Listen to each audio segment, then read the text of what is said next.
broadcasting. Second is conversation. Third is collaboration. This is where Wikipedia comes in. This is where the wikis come in. This is where Noel comes in. This is where you now start collaborating with people, whether it's a team at work or whether it's a team at Twitter, whether it's a group. That's one beautiful part about LinkedIn. All the groups, there's hundreds of groups now on LinkedIn. All those groups are collaborative efforts. Facebook has groups. MySpace has groups. YouTube has groups. On and on and on. And what you do is you research in the search box the group that matches what topic you are. Join those groups. Now you have collaborative communication going on.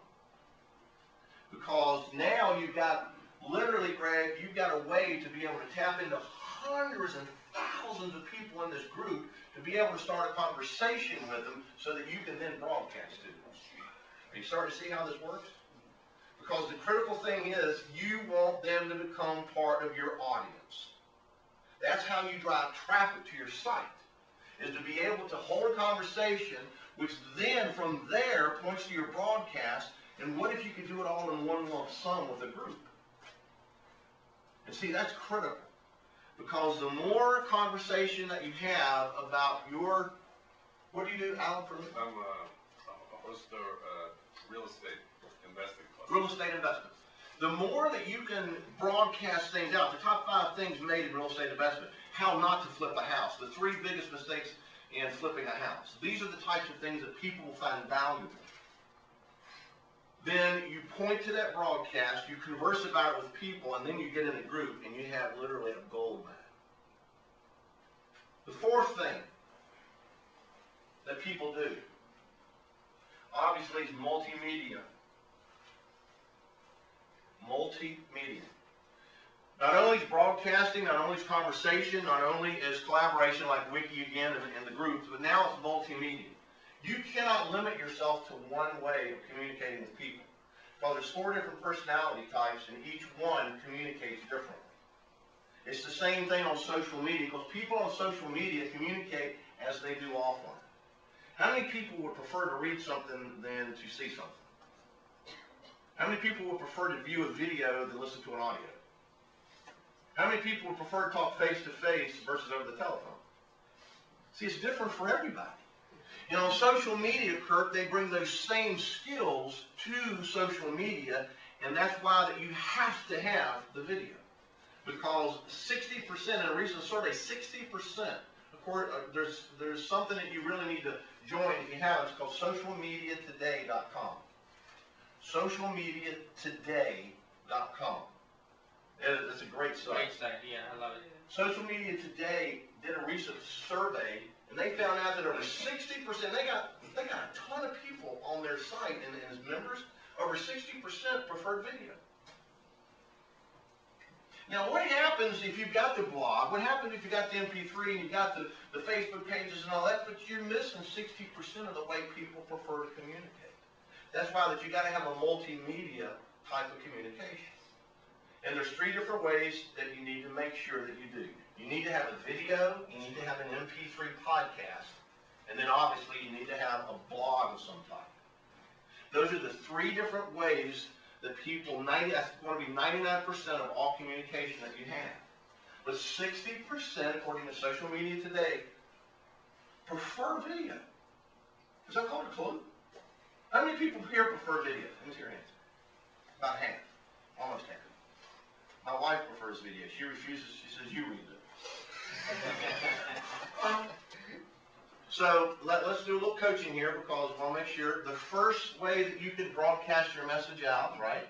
And again, it's your message. It's what you want people to see. It's your billboard saying this is what we do, this is who we are, but it's got to have value, obviously.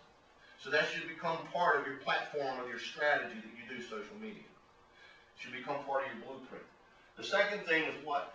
How else do people? First is broadcast, second is conversation. Third is? Fourth is? Fifth is offline. Ultimately, if you're going to do business online, you're going to have to eventually lead them offline. Because we're human nature.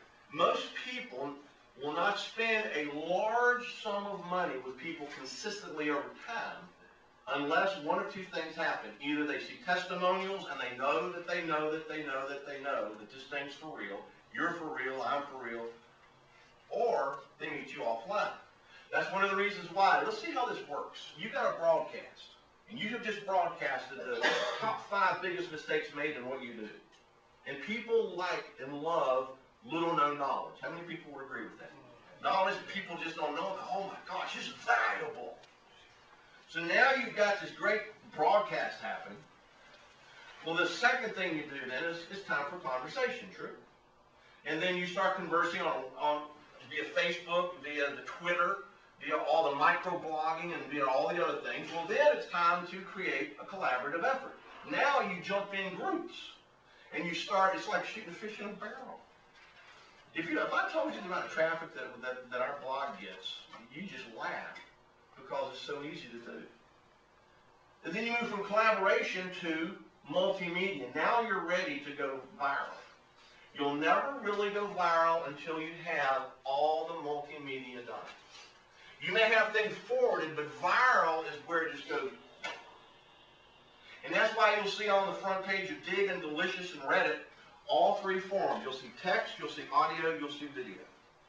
And it doesn't matter. It could be news, or it could be an article, or it could be a revelation of something, but you'll see it. So that's why you have to have multimedia.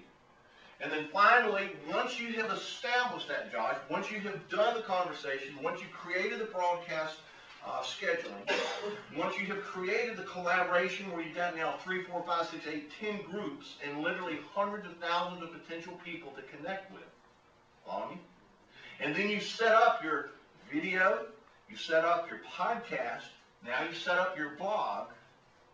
Now it's time to meet people, connect with them, and then say go local. There's more people than you can even fathom in Detroit, just off of Facebook or LinkedIn, that you can meet locally over a cup of coffee and end up doing business with. How's the easiest way to do it? I just gave you the points. Set up a broadcast, converse with them, jump in the swimming pool, as I call it, get a bunch of groups and start talking to them. Then get your movie ready, get your sound ready, and get your blog ready, and then go local. That's how it's done.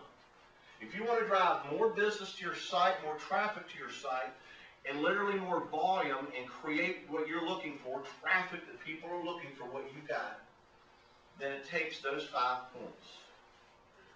So in summary, and then I'm going to turn it back over to Mr. Janet. In summary, number 1, you've got to have a broadcast schedule.